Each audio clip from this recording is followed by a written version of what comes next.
सगळ्यांना good morning. आपण English reading शिकतोय, बरोबर ना? अत्यंत बाराखडीपासून आपण इंग्लिश रीडिंग शिकतोय आणि आपण स्टेप नंबर 13 पर्यंत शिकलो. आज आपण स्टेप नंबर किती 14 पासून शिकणार आहे. स्टेप बाय स्टेप मराठीचे सगळे जोड अक्षर आपण स्टेप बाय स्टेप शिकत आहे. क्लियर? आता आपण स्टेप नंबर 14 चालू करूया. होईल बाराखडी इंग्लिश रीडिंग. हे काय रे बाळा? क्रू. याचं स्पेलिंग काय होतं? R U. म्हणजे ए ला हटवायचं आणि आर यू ला लिहायचं. काय म्हटलं तिथे? ए ला हटवायचं आर यू लावायचं. Very good. आता हा क्रू आहे तर क चं स्पेलिंग काय होतं? के. आणि या खालच्याचं आर यू चं रू चं काय होतं? R U. लक्ष द्या, तुम्हाला याच्यापासून नावाचे स्पेलिंग तयार करता आले पाहिजे. मराठीचं इंग्लिश मध्ये आणि इंग्लिशचं मराठी. सर्वांना विचारणार आहे, पक्क लक्षात ठेवा.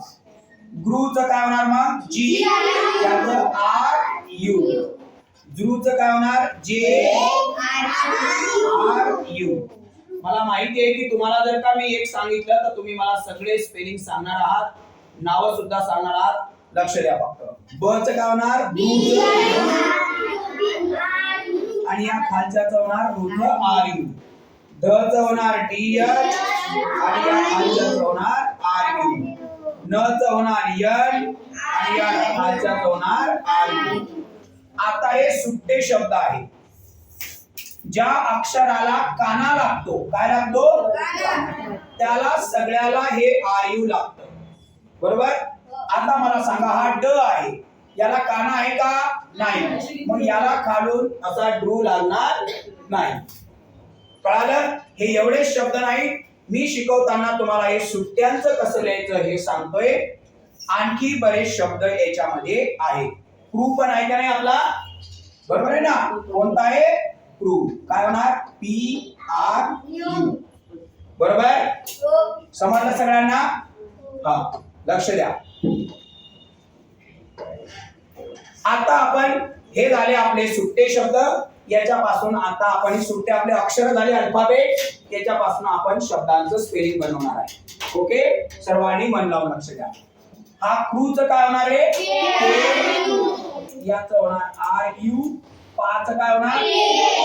P A.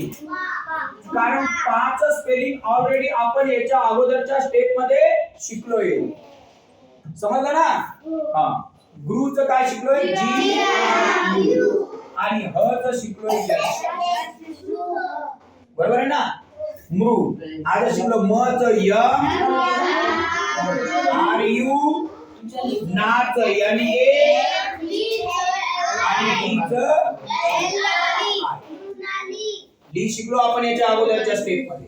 बरोबर आहे ना आयुष? आता या व चं व्ही, या खालच्याचं होतं आर यू आणि या शेरचं होतं के एस ए. तुमचा आवाज साऊंड रेकॉर्ड होतो. मी ज्याला विचारलं त्यांनी सांगायचं आवडी. या मी नाव घेतो, त्याने बरोबर उभं राहायचं. न चं काय होतं तिथे? यन. बरोबर ना? आणि या खालच्याचं रूचं काय होतं? R U. जिला विचारलं त्यांनीच सांगायचं. चं पण आपण ऑलरेडी पहिले शिकलोय. हा अर्धा स्त आहे म्हणून टी.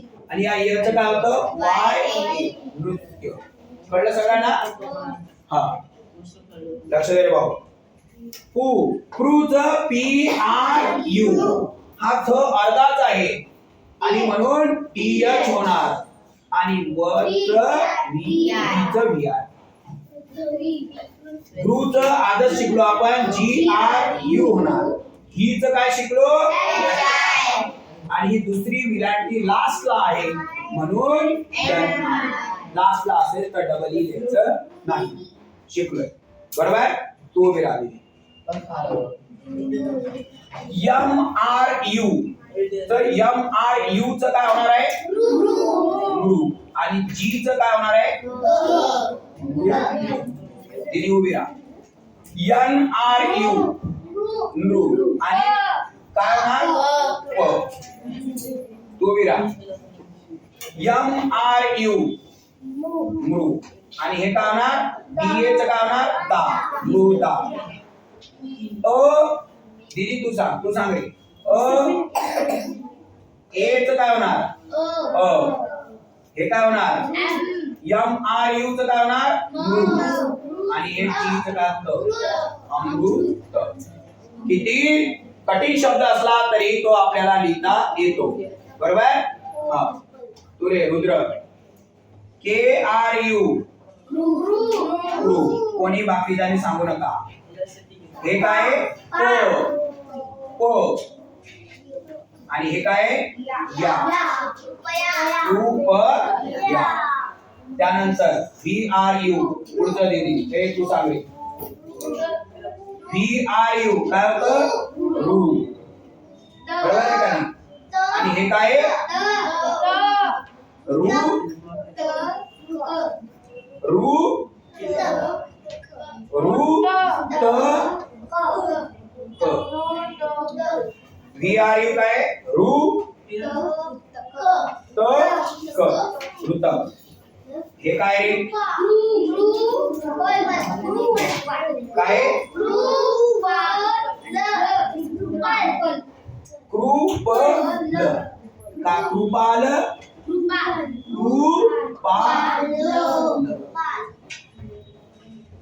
काय होणार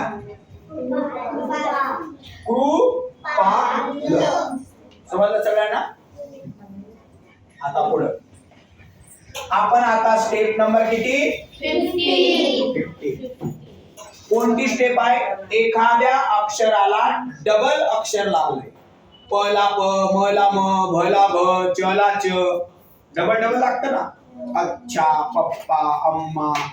बरोबर आहे का नाही. एखाद्या अक्षराला डबल डबल अक्षर लागलं तर स्पेलिंग काय होतं. हा लक्ष दे. आता तू उभा राहा शेवटचा. हे सगळं फळ्यावरचं स्पेलिंग तुला सांगायचं आहे. हात बांध. आता क आहे त्याला परत क लागलाय. मग काय होणार डबल के के. हे आपण पहिल्यांदा अल्फाबेट सुट्टे शिकतोय. त्याच्यापासून मराठी शब्द आणि इंग्लिश शब्दाचे मराठी असं शिकतोय. तुम्हाला दोन्ही शिकायला मिळतं. तुम्हाला कन्फ्युज होत नाही. मराठीचं इंग्लिश मध्ये इंग्लिश मधलं मराठीत कसं करू. दीदी लक्ष दे. पुढं हा ख आहे. ख च स्पेलिंग काय होतं. मग आपण के डबल घ्यायला पाहिजे का एच डबल घ्यायला पाहिजे. के एच ए. एच डबल घ्यायचा नाही. हे काय होणार डबल जी ल ला ल. पहिला एल मी कॅपिटल लिहितो समजण्यासाठी. ध च काय होणार हा डी डी. मग भ च काय होणार बी बी एच. प च काय होणार मग स ला जर का स लागला. हा स त्याला जर का सा लागला जसं की रस्सा म्हणतो आपण तर डबल एस. कळालं सगळ्यांना. फक्त कळालं. हे झाले सुट्टे अल्फाबेटचे स्पेलिंग. कळालं. आता याच्यापासून आपण काय बनवणार आहे शब्द. असे आणखी भरपूर आहेत. मी फक्त एक डायरेक्शन देण्यासाठी तुम्हाला इथले काही उदाहरणे घेतले. बाकीचे पण अक्षर लागतात ते सुद्धा तुम्हाला लिहायचे आहेत. ते तुमचं होमवर्क आहे. कळालं. चला आता आपण याच्यापासून हे शब्द आहेत यांचे आपण स्पेलिंग बनवणार आहे. बरोबर. दीदी तू उभी राहा. च चं स्पेलिंग काय होतं बाळा सी एच ए. मी जेवढं विचारलं तेवढंच सांगायचं. 100% तुम्हाला येणार. आता आपण ड ला ड लावला तर काय होणार बाळा डबल डी चड्डा. कळलं. तुमचा चड्डा नाही चड्डा आडनाव आहे. कळलं. काही आपल्या भारतामध्ये एवढे गजबचे आडनाव आहे. आपण आडनाव घेतलं तरी आपल्याला हसू येईल. पण ते हसू नाही. ती आपली संस्कृती आहे. पूर्ण गजब नावं आपल्या भारतामध्ये. बरोबर आहे का नाही. तुमच्याच पैकी बऱ्याच जणांचं आडनाव असं आहे की आपण आडनाव घेतलं की आपल्याला हसू येईल. पण हसून तुम्ही रुसून जाऊ नका. जे आहे ते खूप आनंदी आहे. बरोबर आहे का नाही? हे वाघ मारे. बरोबर, तू तो वाघ मारतो. लक्ष दे. आता हे काय रे? जी. पला पीत काय होणार? बरोबर आहे ना? सच काय होतं? यस.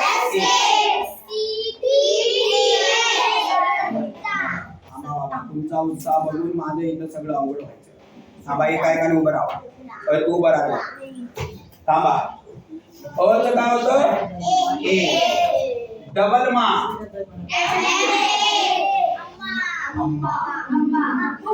जग्गा. ज काय होतं?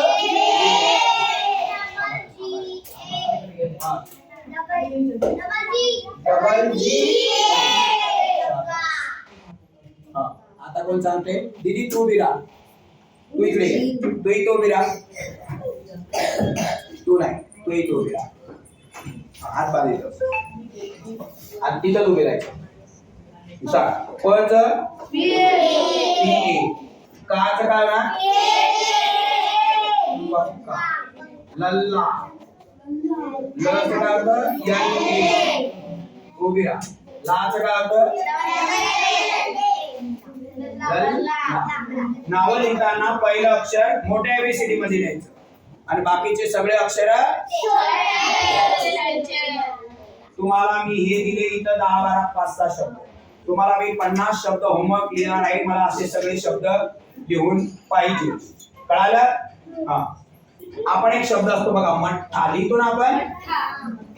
मठ्ठा. मग मच काय होणार?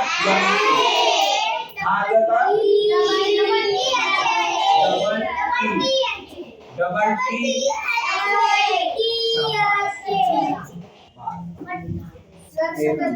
कळालं? हा. आता मला सांगा, हे इंग्लिश मध्ये नाव आहेत. आपल्याला काय करायचं आहे? मराठीत करायचं. बरोबर आहे का रे? हा. कलाविलांटी ती. आणि हे होणार लना. आता मला माझ्या उत्तर द्या. हे काय? स. आणि हे काय? ल. तू सांगा. कोणीच बोलू नका. हे काय रे? ब. हे काय? कला क. बक. आणि हे आहे ना? बक्कल. काय झालं? बक्कल. आपल्याकडे असतं ना बक्कल. हा. हे काय? जीच काय होणार? जीच ग. आणि हे काय? Double L I. गल्ली. बरोबर? हा. आता तू सांग. M U. मू. डबल डी च काय होणार? डा. मुद्दा. हे काय? सी.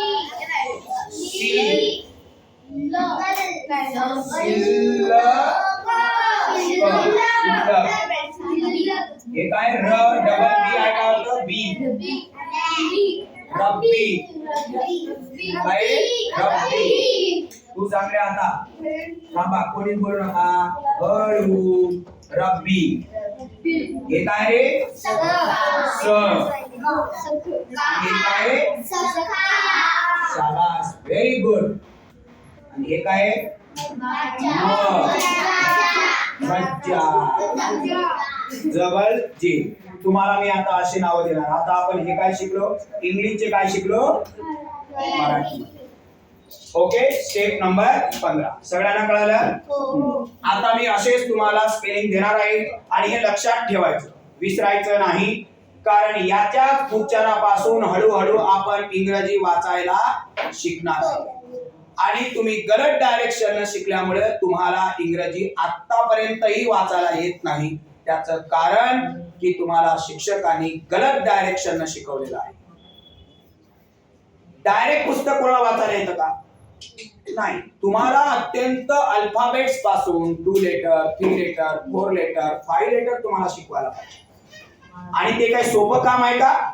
नाही, मेहनतीचं काम आहे. पूर्ण तुमच्याकडून करून घ्यावं लागतं, पाठांतर करावं लागतं, लय खूप स्टेप आहेत ते आपल्याकडे. मी शिकवतो तुम्हाला. आता आपण एखाद्याच्या शब्दावर रफार देतो. काय देतोय बाळा? देतोय की नाही अशी रफार? तर त्याचं स्पेलिंग फक्त आर होतं. काय होतं? आर होतं. आता मला एक सांगा, लक्ष द्या. सर्व मी अगोदर ऐका समजून घ्या. मी अगोदर र म्हटलं का व म्हटलं? र म्हटलं. करेक्ट. धर्म मी अगोदर र म्हटलं का म म्हटलं? र म्हटलं. करेक्ट. मग अगोदर जर का मी र म्हटलं तर अगोदर माझं कोणतं स्पेलिंग यायला पाहिजे? र च यायला पाहिजे का नाही? Same to same. Same to same. याचं र च स्पेलिंग अगोदर येणार, व च नंतर येणार. याचं र अगोदर येणार, च च स्पेलिंग नंतर येणार. समजून घ्या. आता तुम्ही बोलू नका, माझं समजून घ्या. आता कोणी उत्तर देऊ नका, तुम्हाला सगळं एकच समजतं. या र च स्पेलिंग अगोदर येणार आणि या ध च स्पेलिंग नंतर येणार. या र च स्पेलिंग अगोदर येणार आणि न च स्पेलिंग नंतर येणार. या र च स्पेलिंग अगोदर येणार, याचा उच्चार काय करतो आपण? र सारखा करतो. आणि या भ च स्पेलिंग बी याचे नंतर येणार. म च स्पेलिंग या र च स्पेलिंग अगोदर येणार आणि म च स्पेलिंग नंतर येणार. सगळ्यांना कळालं? अगोदर रफाराचं स्पेलिंग येतं नाव लिहिताना आणि नंतर त्याच्या खालच्या अक्षराचं स्पेलिंग येतं. डायरेक्ट डोक्यात? चला आता आपण याच्यापासून स्पेलिंग बनवूया. तुम्ही काही बोलायचं नाही, तुम्ही आता समजून घ्यायचं. ओके. आता ध च स्पेलिंग मी तुम्हाला शिकवलेलं आहे, ढ. आता मी म्हटलं धर्म. मी अगोदर र म्हटला का म म्हटला? करेक्ट. मग मी अगोदर र च स्पेलिंग लिहिणार, नंतर तुम्ही काही करू नका, लक्ष द्या. हे बाळा उभा आणि उभाच राहा. आज आपण काय शिकलोय? Double A. आर्य. मी र च अगोदर घेतलं आणि य च नंतर घेतलं. आर्य. बरोबर. आता सु च मी शिकलोय, बरोबर आहे ना? अगोदर यस यू. या वरच्याच अगोदर लिहिणार आणि य च नंतर लिहिणार. या पू च स्पेलिंग मी बेसिकला शिकवलंय, पी यू. अगोदर काय येणार? र. या रफारचं अगोदर येणार पुर आणि वा च नंतर येणार. पूर्वा. र अगोदर वा नंतर. काय म्हटलं? वा नंतर. कार्य. का च स्पेलिंग मी शिकवलं, के ए. याच अगोदर आणि य च नंतर.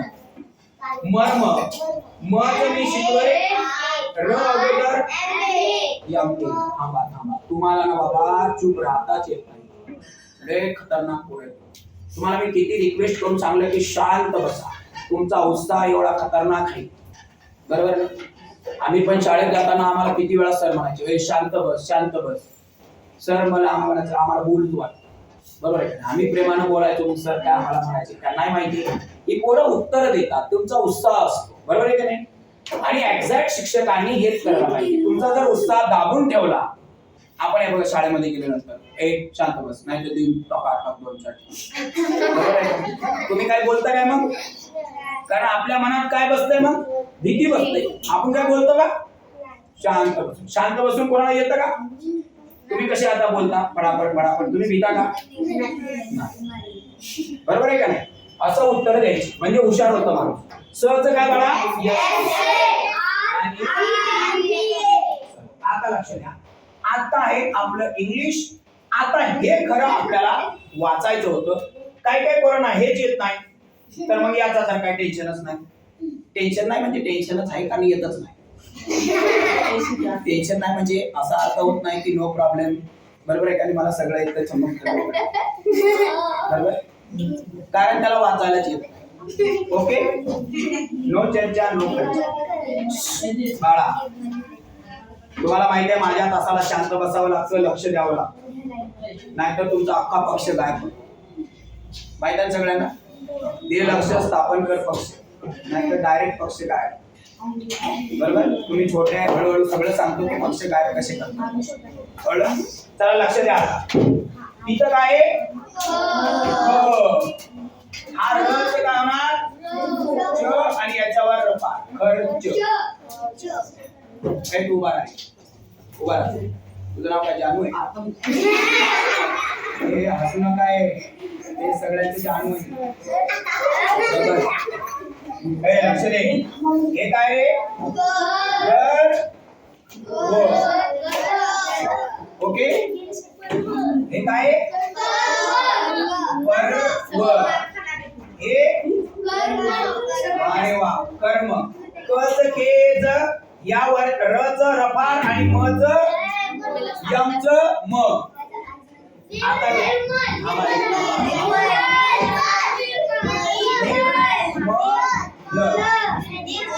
निर्मल. हा आता समजून घ्या.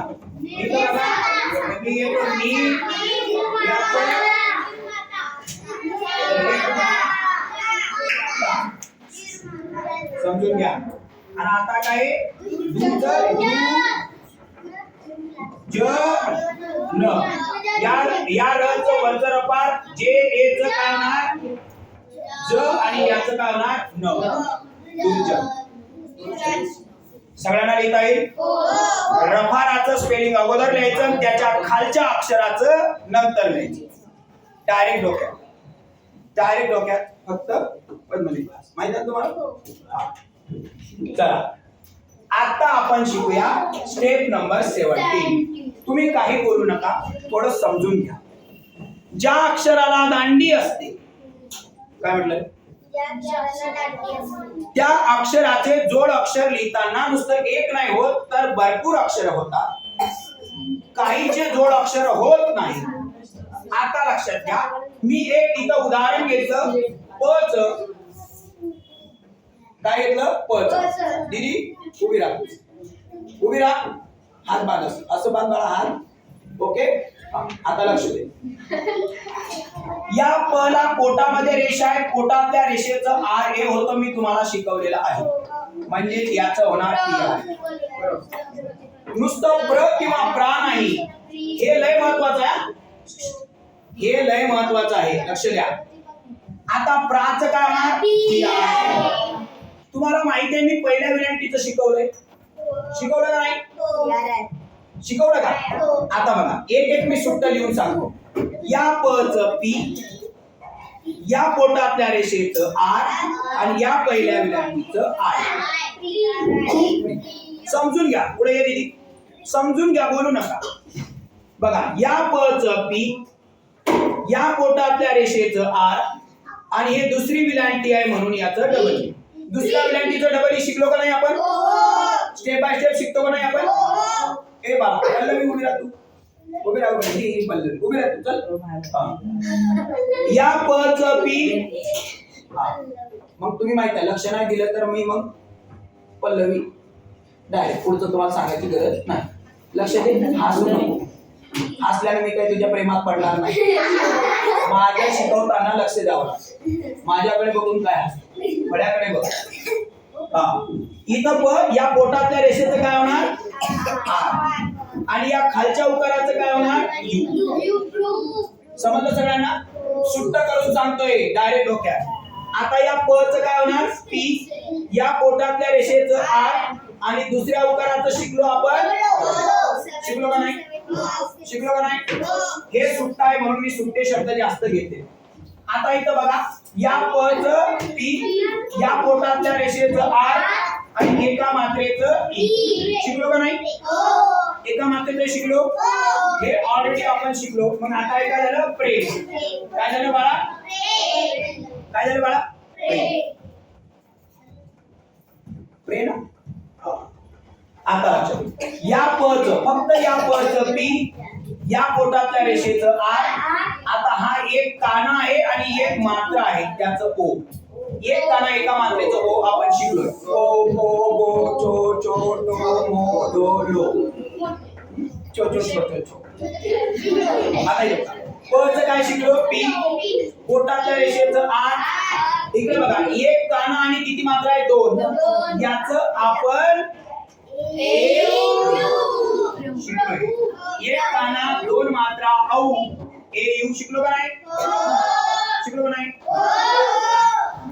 एवढं जोरात काय हो म्हणायला लागलाय? ए उभा आहे तू. तू पण उभा आहे. हा. क चं काय शिकलो आपण? या पोटातल्या रेषेचं आर. पहिल्या विलंबीचं आर. क्री. क्रे के आर ई. क्रो के आर ओ. शिकलो मी आताच वरती तुम्हाला समजून सांगितलं. ऐका या द चं काय होणार आहे? डी. पोटातल्या रेषेचं आर आणि पहिल्या विलांटीचं आर. दो. D R O. द्रौ. आता लक्षात घ्या द चं काय शिकलो? डी. हमारे पोटातल्या रेषेचं आर. एक काना दोन मात्रेचं ए. तुम्हाला हात जोडून विनंती आहे, थोडं समजून घ्या. बोलू नका, बोलू नका. थोडं समजून घ्या. आता बघा हे ग चं काय शिकलो आपण? जी. या पोटातल्या रेषेचं आर आणि हे पहिल्या विलांटीचं आय. बरोबर आहे का नाही? मला सांगा ग चं काय शिकलो आपण? जी. पोटातल्या रेषेचं आर आणि एका मात्रेचं शिकलो. याच्या अगोदर ग्रा. हे तर तुम्हाला माहितीच आहे. जी आर ए. ग्रो. जी आर ओ. ग च जी. पोटातल्या रेषेचं आर. एक काना एका मात्रेचं ओ. समजलं सगळ्यांना? समजलं तिथे? तुम्हाला मी भरपूर नावं देणार आहे स्पेलिंग आणि मला एकही गलत चालणार नाही. स्टेप बाय स्टेप शिकवतोय. आता बघा क्री. के आर आय शिकलो. याचं काय शिकलो? थांबा मी लिहायचं कसं? काही मुलांना डायरेक्ट येत नाही. पहिले प चं लिहायचं. समजून घ्या. अरे बाबा समजून घे. पहिले प चं लिहायचं, नंतर पोटातलं लिहायचं, नंतर पहिल्या विलांटीचं. दीदी पुढे ये. दीदी पुढे ये. दीदी पुढे ये. आता लक्षात घ्या पहिले द चं लिहायचं, नंतर पोटातल्या अक्षराचं आर. एक काना एका मात्रेचं ओ आणि पतीचं तर तुला माहितच आहे. कळलं? प्रो. P R O B A. ग्रो. G R O. G R O माहित आहे ना? आता शिकलोय आपण सुट्ट. सुट्ट शिकलो की तुम्हाला पुढचं शिकायची गरज नाही. व च व्ही ए आणि याचं आर. क्रो. सी के आर ओ. क्रो आणि एम ए. पहिले क च, नंतर पोटातलं, नंतर एक काना एक मात्रा. प्री. P R I T A. आता हे आपलं झालं. स्टेप नंबर किती झालाय? 17 स्टेप आपण इथपर्यंत आलेलो आहोत. पहिलं अल्फाबेट पासून तर डायरेक्ट इथपर्यंत आलेलो आहोत. आता याच्यातले काही जोड अक्षर आपले काय बाकी आहे. तुम्हाला मी जिथपर्यंत सांगितलं तिथपर्यंत तुम्ही काय करायचं आहे? वाचायचं, स्पेलिंग लिहायचं आणि मराठीतलं इंग्लिश, इंग्लिश मधलं मराठी. एक्झॅक्ट मी जसं तुम्हाला शिकवलो तसाच तुम्ही अभ्यास करायचं. सर्वात महत्वाचं तुम्हाला माहितीये की हे स्पेलिंग आताही 5वी 6वी 7वीतल्या पोराला येत नाही. फक्त आपला क्लास सोडून आपल्या क्लासच्या सगळ्या पोरांना A to Z सगळे स्पेलिंग येतात. मी त्यांचे खूप करून तुमचे त्यांच्याकडून आता तुमची मॉर्निंगची बॅच आहे, दुपारची असेल, संध्याकाळची बॅच असेल. बेसिक बॅच मी मुलं वेगळे काढलेले आहेत. माहिती आहे सगळ्यांना? कच्चे मुलं वेगळे काढलेले आहेत. तर यांना सगळ्यात पूर्ण बेसिक किती ढ वर्ग असेल तर हुशार होणार. आता तुम्हाला काय करायचंय? आपला हा व्हिडिओ आपण मी युट्यूबला टाकत असतो. बरोबर आहे का नाही? तुम्ही काय करायचं? युट्यूबला तुमच्या मित्राला, शाळेच्या मित्राला, आजूबाजूला काय करायचं? त्याला व्हिडिओ आपला पाठवायचा. बरोबर आहे का नाही? त्याला सांगायचं की तुला काही येत नसेल तर आमच्या सरांच्या पद्मिनी कोचिंग क्लासवर जा आणि तू सगळं स्टेप बाय स्टेप काय करू शकतो? शिकू शकतो. तो पण हुशार झाला पाहिजे का नाही? तो पण तुमचा भाऊ आहे का नाही? कळालं का नाही? Okay, thank you.